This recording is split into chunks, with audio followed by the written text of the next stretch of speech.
नारायणं नमस्कृत्य नरं चैव नरोत्तमं देवीं सरस्वतीं व्यासं ततो जयमुदीरयेत्।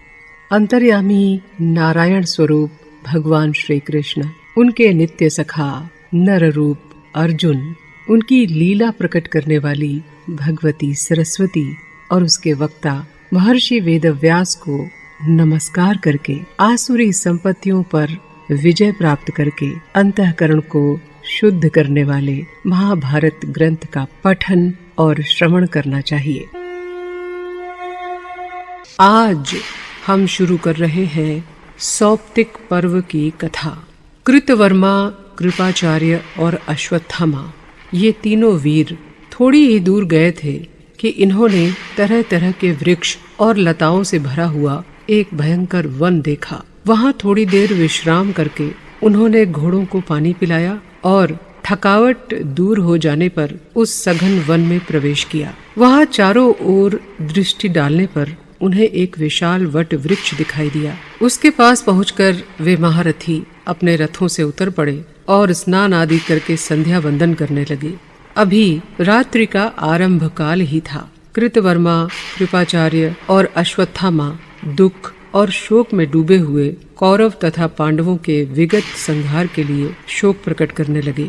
अत्यंत थके होने के कारण आचार्य कृप और कृतवर्मा सो गए, किंतु अश्वत्थामा इस समय अत्यंत क्रोध और रोष में भरा हुआ था, इसलिए उसे नींद नहीं आई। उसने चारों ओर वन में दृष्टि डाली तो उसे उस वृक्ष पर बहुत से कौवे दिखाई दिए। इसी समय उसे एक भयानक उल्लू उस ओर आता दिखाई दिया।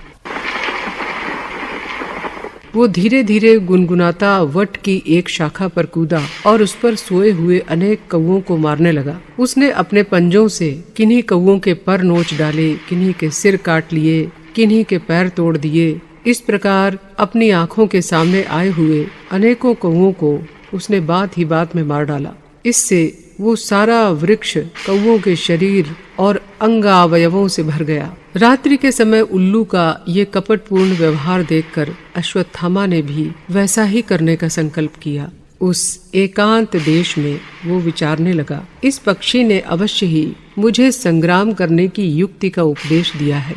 यह समय भी इसी योग्य है। पांडव लोग विजय पाकर बड़े तेजस्वी, बलवान और उत्साही हो रहे हैं। इस समय अपनी शक्ति से तो मैं उन्हें मार नहीं सकता और राजा दुर्योधन के आगे उनका वध करने की प्रतिज्ञा कर चुका हूँ।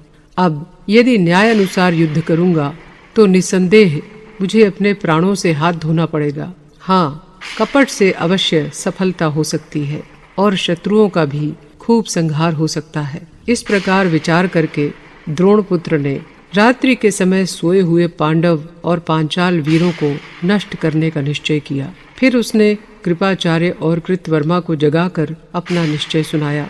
वे दोनों अश्वत्थामा की बात सुनकर बड़े लज्जित हुए और उन्हें इसका कोई उत्तर नहीं सूझा।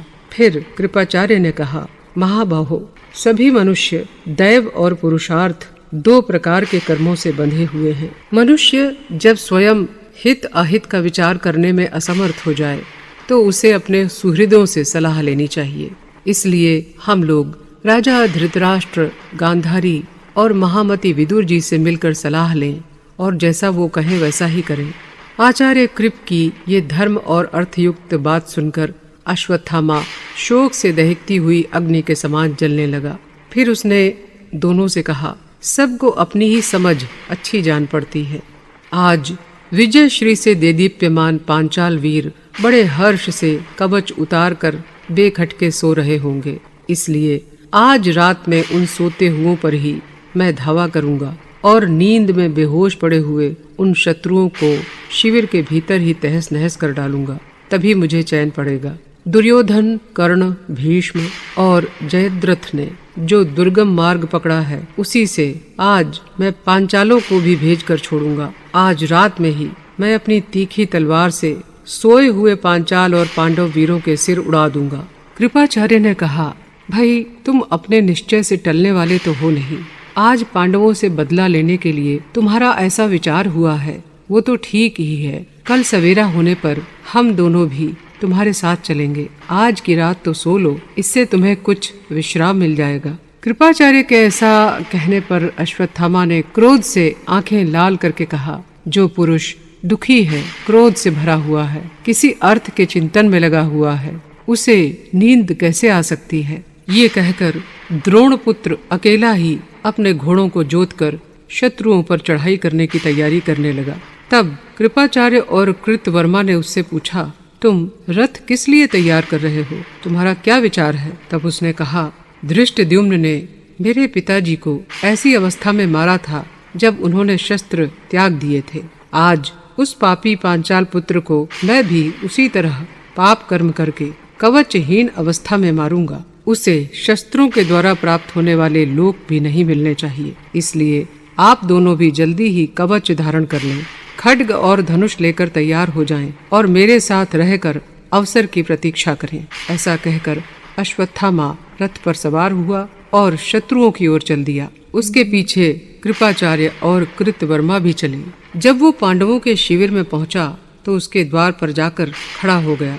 सब लोग सोए हुए थे। वहां उसने चंद्रमा और सूर्य के समान तेजस्वी एक विशाल काय पुरुष को द्वार पर खड़ा देखा। उस महापुरुष को देखकर शरीर में रोमांच हो जाता था। वो व्याघ्र चर्म धारण किए था, ऊपर से मृग चर्म ओढ़े था तथा सर्पों का यज्ञोपवीत पहने हुए था। उसकी विशाल भुजाओं में तरह तरह के शस्त्र सुशोभित थे। समस्त लोगों को भयभीत करने वाले उस अद्भुत पुरुष को देखकर भी अश्वत्थामा भयभीत नहीं हुआ और उस पर अनेकों दिव्य अस्त्रों की वर्षा सी करने लगा। वो देव अश्वत्थामा के छोड़े हुए समस्त शस्त्रों को निगल गया। ये देखकर उसने एक अग्नि के समान देदीप्यमान रथ शक्ति छोड़ी, किंतु वो भी उससे टकराकर टूट गई। इस प्रकार जब अश्वत्थामा के सारे शस्त्र समाप्त हो गए तो उसने इधर उधर दृष्टि डाली। उसने देखा कि सारा आकाश विष्णुओं से भरा हुआ है। शस्त्रहीन अश्वत्थामा ये अत्यंत अद्भुत दृश्य देखकर बड़ा ही दुखी हुआ और आचार्य कृप के वचन याद करके कहने लगा, जो पुरुष अप्रिय किंतु हित की बात कहने वाले अपने सुहृदों की सीख नहीं सुनता, वो मेरी ही तरह आपत्ति में पड़कर शोक करता है। निश्चय ही मेरी बुद्धि जो अधर्म से कलुषित हो गई है, उसका दमन करने के लिए ही ये भयंकर परिणाम सामने आया है। सचमुच दैव की अनुकूलता के बिना आरंभ किया हुआ मनुष्य का कोई भी काम सफल नहीं हो सकता। इसलिए अब मैं भगवान शंकर की शरण लेता हूँ। ऐसा सोचकर द्रोणपुत्र अश्वत्थामा रथ से उतर पड़ा और श्री महादेव जी के शरणागत होकर स्तुति करने लगा। आप अपने मस्तक पर आभूषण के रूप में चंद्रकला को धारण करने वाले हैं। मैं अत्यंत समाहित होकर आपकी शरण लेता हूँ। यदि आज मैं इस दुस्तर आपत्ति के पार हो जाता हूँ तो समस्त भूतों के संघात रूप इस शरीर की बलि देकर आपका यजन करूँगा। इस प्रकार अश्वत्थामा का दृढ़ निश्चय देखकर उसके सामने एक सुवर्णमयी वेदी प्रकट हुई। उस वेदी में अग्नि प्रज्वलित हो गई। उससे बहुत से गण प्रकट हुए। उनके मुख और नेत्र देदीप्यमान थे। वे अनेकों सिर, पैर और हाथों वाले थे। वे समस्त लोगों को धराशायी करने की शक्ति रखते थे तथा उनमें जरायुज, अंडज, स्वेदज और उद्भिज चारों प्रकार के प्राणियों का संहार करने की शक्ति थी। ये सब भूत बड़े भयंकर थे। तथापि महाबली अश्वत्थामा इन्हें देखकर डरा नहीं। अब उसने स्वयं अपने आप को ही बलि के रूप में समर्पित करना चाहा। इस कर्म को संपन्न करने के लिए उसने धनुष को समिधा, बाणों को दर्भ और अपने शरीर को ही हवि बनाया और सोम देवता का मंत्र पढ़कर अग्नि में अपनी आहुति देनी चाहिए। उसे हवि रूप से ऊर्ध्व बाहु होकर निश्चेष्ट बैठे देखकर भगवान शंकर ने हंसकर कहा, श्री कृष्ण ने मेरी यथोचित आराधना की है, इसलिए उनसे बढ़कर मुझे कोई भी प्रिय नहीं है। पांचालों की रक्षा करके भी मैंने उन्हीं का सम्मान किया है, किंतु कालवश अब ये निस्तेज हो गए हैं। अब इनका जीवन शेष नहीं है। ऐसा कहकर भगवान शंकर ने अश्वत्थामा को एक तेज तलवार दी और अपने आप को उसी के शरीर में लीन कर दिया। इस प्रकार उनसे आविष्ट होकर अश्वत्थामा अत्यंत तेजस्वी हो गया। अब द्रोणपुत्र अश्वत्थामा ने शिविर में प्रवेश किया तथा कृपाचार्य और कृतवर्मा द्वार पर खड़े हो गए। उन्हें अपना साथ देने के लिए तैयार देखकर अश्वत्थामा को बड़ी प्रसन्नता हुई। द्रोणपुत्र पांडवों के उस विशाल शिविर में द्वार से न जाकर बीच से ही घुस गया। उसने देखा कि सब योद्धा युद्ध में थक जाने के कारण अचेत होकर सोए हुए हैं। उनके पास ही एक रेशमी शैया पर उसे धृष्टद्युम्न सोता हुआ दिखाई दिया। तब अश्वत्थामा ने उसे पैर से ठुकरा कर जगाया। ज्यों ही वो पलंग से उठने लगा, उस वीर ने उसे बाल पकड़कर पृथ्वी पर पटक दिया। इस समय धृष्टद्युम्न भय और निद्रा से दबा हुआ था, इसलिए वो निरुपाय हो गया। अश्वत्थामा ने उसकी छाती और गले पर दोनों घुटने टेक दिए। धृष्टद्युम्न बहुत चिल्लाया और छटपटाया, किंतु अश्वत्थामा उसे पशु की तरह पीटता रहा। इस समय धृष्टद्युम्न की चिल्लाहट से घर की स्त्रियां और रखवाले भी जग गए। भय के कारण कोई भी बोल न सका। अश्वत्थामा ने धृष्टद्युम्न को पशु की तरह पीट पीट कर मार डाला। इसके बाद वो उस तंबू से बाहर आ गया और रथ पर चढ़कर सारी छावनी में चक्कर लगाने लगा। पांचाल राज धृष्टद्युम्न को मरा देखकर उसकी रानियां और रखवाले शोकाकुल होकर विलाप करने लगे। उनके कोलाहल से आसपास के क्षत्रिय वीर चौंक कर कहने लगे, क्या हुआ? तब स्त्रियों ने दीन वाणी से कहा, अरे जल्दी दौड़ो, हमारी तो समझ में नहीं आता ये कोई राक्षस है या मनुष्य है। देखो, इसने पांचाल राज को मार डाला और अब रथ पर चढ़कर इधर उधर घूम रहा है। ये सुनकर उन योद्धाओं ने एक साथ अश्वत्थामा को घेर लिया, किंतु पास आते ही अश्वत्थामा ने उन्हें रुद्रास्त्र से मार डाला। इसके बाद उसने तंबू में उत्तमौजा को पलंग पर सोते देखा। उसके भी कंठ और छाती को उसने पैरों से दबा लिया। युधामन्यु भी वहीं था। वो गदा लेकर दौड़ा और उससे अश्वत्थामा की छाती पर उसने चोट की। अश्वत्थामा ने लपक कर उसे पकड़ लिया और पृथ्वी पर पटक दिया। इसी प्रकार नींद में पड़े हुए अन्य महारथियों पर भी अश्वत्थामा ने आक्रमण किया और सभी को तलवार से मौत के घाट उतार दिया। जब द्रौपदी के पुत्रों ने धृष्टद्युम्न के मारे जाने का समाचार सुना तो वे निर्भय होकर अश्वत्थामा पर बाण बरसाने लगे। अश्वत्थामा अपनी दिव्य तलवार लेकर उन पर टूट पड़ा और उससे प्रतिविंध्य की कोख फाड़ डाली। सुत सोम ने पहले तो प्रास से चोट की, फिर वो भी तलवार लेकर द्रोणपुत्र की ओर चला। अश्वत्थामा ने तलवार सहित उसकी भुजा काट डाली और उसकी पसली पर प्रहार करके उसका हृदय फाड़ डाला। इसी समय नकुल के पुत्र शतानीक ने एक रथ का पहिया उठाकर बड़े जोर से अश्वत्थामा की छाती पर मारा। उससे वो व्याकुल होकर धरती पर गिर गया। फिर अश्वत्थामा ने उसका सिर काट डाला।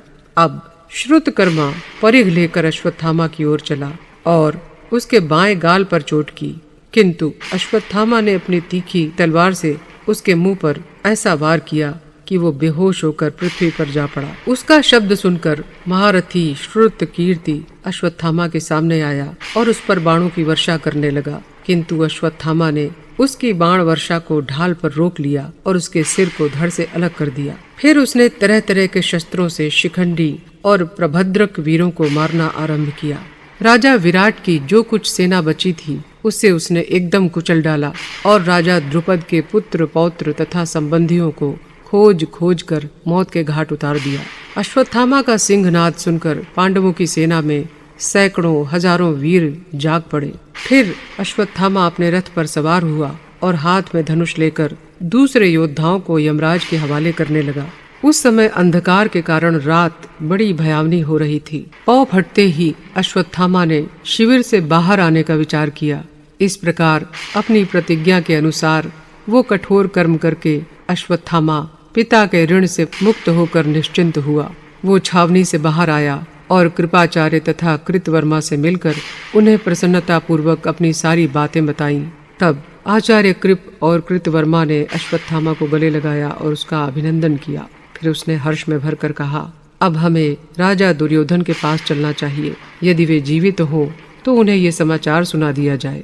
वे तीनों वीर जहाँ राजा दुर्योधन मरणासन्न अवस्था में पड़ा था उस स्थान पर आए। उन्होंने जाकर देखा तो इस समय उसमें कुछ ही प्राण शेष था। दुर्योधन को इस प्रकार अनुचित रीति से पृथ्वी पर पड़े देखकर तीनों वीरों को असह्य कष्ट हुआ और वे फिर विलाप करके कहने लगे, विधाता के लिए कोई भी काम कठिन नहीं है। यदि आप में कुछ प्राण शक्ति मौजूद हो तो मेरी बात सुनिए, इससे आपको बहुत आनंद मिलेगा। अब पांडवों के पक्ष में वे पांचों भाई श्री कृष्ण और सात्यकी ये 7 वीर ही बचे हैं और हमारी ओर मैं, कृतवर्मा और आचार्य कृप ये 3 बाकी हैं। द्रौपदी के सब पुत्र, धृष्टद्युम्न के बचे हुए तथा समस्त पांचाल और युद्ध से बचे हुए मत्स्य वीरों का मैंने नाश कर दिया है। आज उनके शिविर में जितने योद्धा और हाथी घोड़े थे, सबको मैंने तहस नहस कर दिया है। दुर्योधन ने जब अश्वत्थामा की ये बात सुनी तो उसे कुछ चेत हो गया।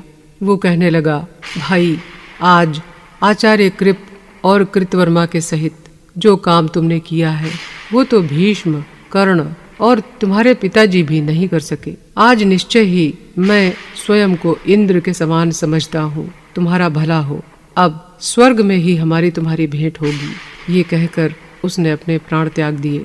वो रात बीतने पर धृष्टद्युम्न के सारथी ने राजा युधिष्ठिर को शिविर में सोए हुए वीरों के संहार की सूचना दी।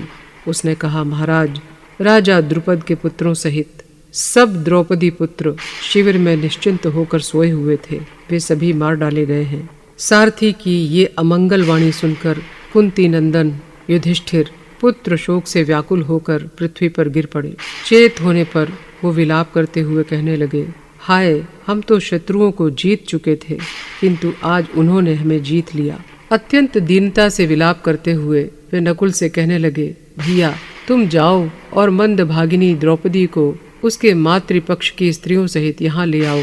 धर्मराज की आज्ञा पाकर नकुल द्रौपदी के डेरे की तरफ गया।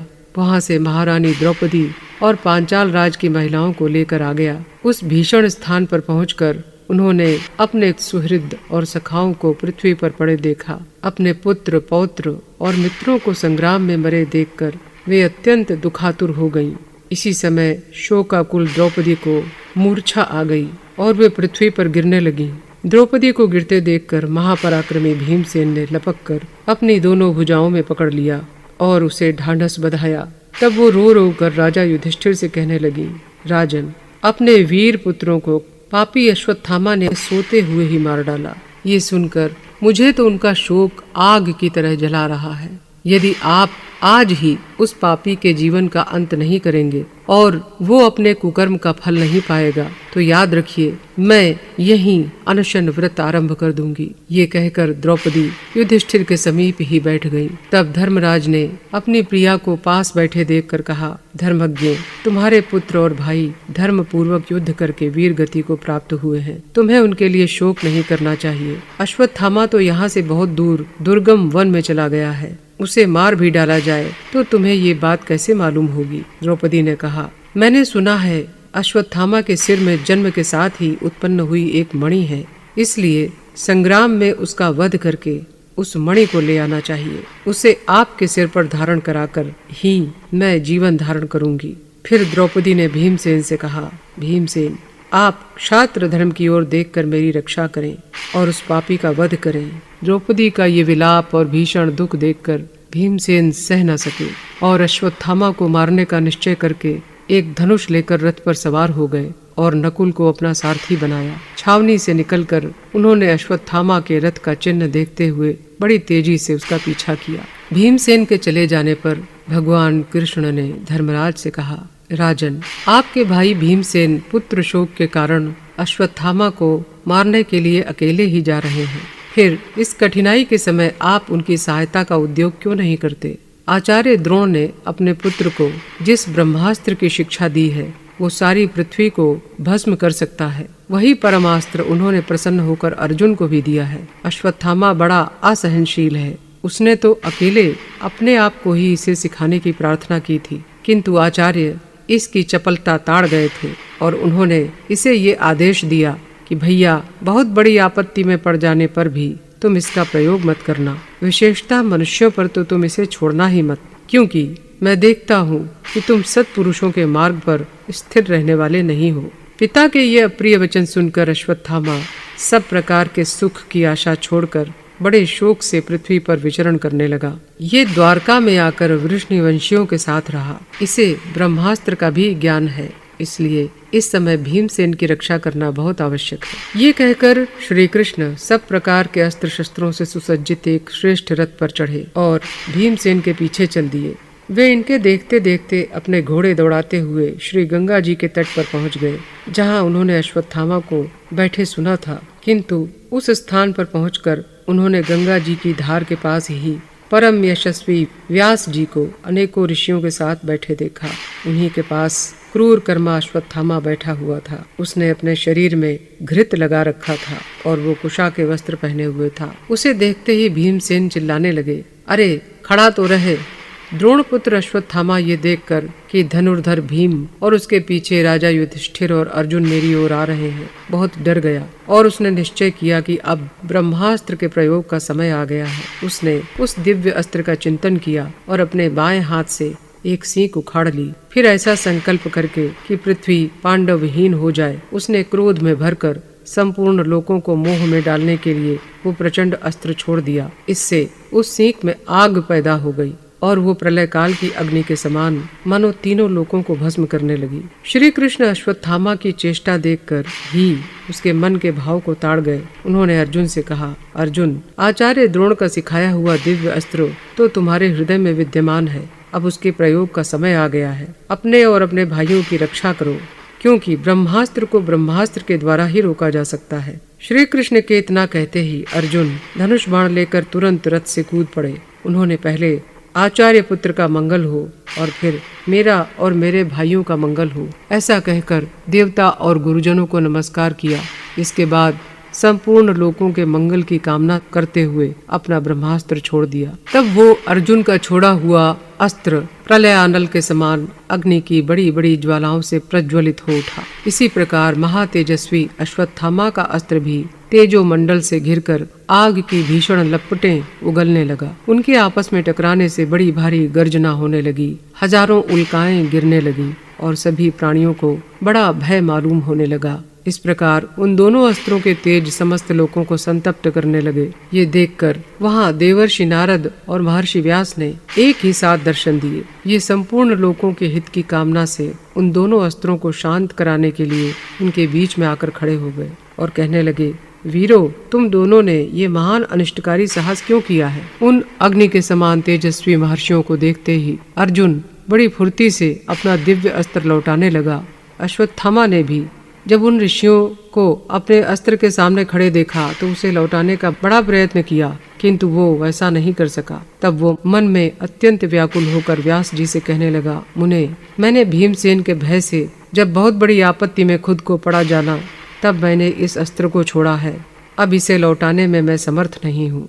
मैंने अवश्य ही बड़ा पाप किया है। तब व्यास ने कहा, राजा युधिष्ठिर किसी को अधर्म से जीतना नहीं चाहते। अब तुम्हारे सिर में जो मणि है वो तुम इन्हें दे दो और उसे लेकर पांडव तुम्हें प्राणदान दे देंगे।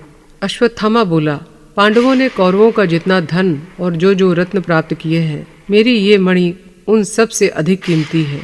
इसे बांध लेने पर शस्त्र, व्याधि या क्षुधा से किसी प्रकार का भय नहीं रहता। इसलिए मुझे इसका त्याग तो किसी प्रकार नहीं करना चाहिए। तो भी आपने मुझे कुछ आदेश दिया है, वो तो मुझे करना ही होगा, किंतु मेरा छोड़ा हुआ ये दिव्य अस्त्र व्यर्थ तो हो नहीं सकता। इसलिए अब मैं इस अस्त्र को उत्तरा के गर्भ पर छोड़ता हूँ। व्यास बोले, अच्छा ऐसा ही करो। इस अस्त्र को पांडवों के गर्भ पर छोड़कर शांत हो जाओ। इस प्रकार अश्वत्थामा ने वो अस्त्र उत्तरा के गर्भ पर छोड़ दिया। ये देखकर भगवान कृष्ण बड़े प्रसन्न हुए और उन्होंने अश्वत्थामा से कहा, कुछ दिन हुए विराट पुत्री उत्तरा से जब वो उपप्लव्य नगर में थी, एक तपस्वी ब्राह्मण ने कहा था कि कौरवों का परिक्षय होने पर तेरे गर्भ से एक बालक होगा। उस ब्राह्मण का ये वचन सत्य होगा। वो परीक्षित ही इन पांडवों के वंश को चलाने वाला बालक होगा। कृष्ण के ऐसा कहने पर अश्वत्थामा ने क्रोध में भरकर कहा, केशव, तुम पांडवों का पक्ष लेकर जो बात कह रहे हो वो कभी नहीं हो सकती। भगवान ने कहा, इस दिव्य अस्त्र का वार तो अवश्य होगा, किंतु वो गर्भ मरा हुआ उत्पन्न होने पर भी दीर्घ जीवन प्राप्त करेगा। हाँ, तुम्हें अवश्य सभी कायर ही समझेंगे, क्योंकि तुम बार बार पाप ही बटोरते हो और बालकों की हत्या करते हो। इसलिए तुम्हें इस पाप का फल भोगना ही पड़ेगा। तुम 3000 वर्ष तक इस पृथ्वी पर भटकते रहोगे। तुम्हारे शरीर से पीप और लोहू की गंध निकलेगी। इसलिए तुम मनुष्यों के बीच में नहीं रह सकोगे, दुर्गम वनों में पड़े रहोगे। परीक्षित तो दीर्घायु प्राप्त करके वेदव्रत धारण करेगा और फिर आचार्य कृप से सब प्रकार के के अस्त्र शस्त्रों का ज्ञान प्राप्त करेगा वो क्षात्र धर्म का अनुसरण करते हुए 60 वर्ष तक पृथ्वी का राज्य करेगा। व्यास ने कहा, द्रोण पुत्र, तुमने मेरी भी बात नहीं मानकर ऐसा क्रूर कर्म किया है और ब्राह्मण होकर भी तुम्हारा आचरण इतना खोटा है, इसलिए देवकी नंदन ने जो बात कही है वो अवश्य सही होगी। अश्वत्थामा ने कहा, ब्रह्मन, भगवान कृष्ण की बात ठीक हो, अब मैं मनुष्यों में केवल आपके ही साथ रहूंगा। इसके बाद अश्वत्थामा पांडवों को मणि देकर उन सब के सामने ही उदास मन से वन में चला गया। इधर पांडव भी श्री कृष्ण, नारद और व्यास जी को आगे करके बड़ी तेजी से मनस्विनी द्रौपदी के पास आए, जो इस समय अन्न त्याग करके बैठी हुई थी।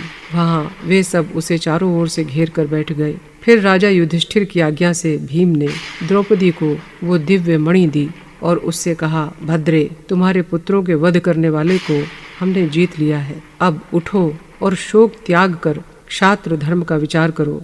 ये सुनकर द्रौपदी ने कहा, गुरुपुत्र तो मेरे लिए गुरु के समान ही है। मैं तो केवल उससे अपने अनिष्ट का बदला ही लेना चाहती थी। अब इस मणि को महाराज अपने मस्तक पर धारण करें।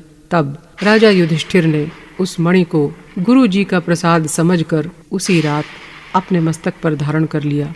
अब महाराज युधिष्ठिर ने रात के समय कृष्ण से कहा, माधव, उसने मेरे सभी महारथी पुत्र और हजारों योद्धाओं को अकेले ही मार डाला। ऐसा कौन सा पुण्य कर्म उसने किया था? तब कृष्ण ने कहा, अश्वत्थामा ने अवश्य ही देवाधिदेव अविनाशी भगवान शिव की शरण ली है। अब आप उसके विषय में कोई विचार न करें। अब तो आप आगे जो करना हो उसे करें। इसी के साथ सौप्तिक पर्व यहीं समाप्त होता है। अगले अंक में सुनिएगा स्त्री पर्व की कथा। तो कीजिए इंतजार। तब तक के लिए नमस्कार।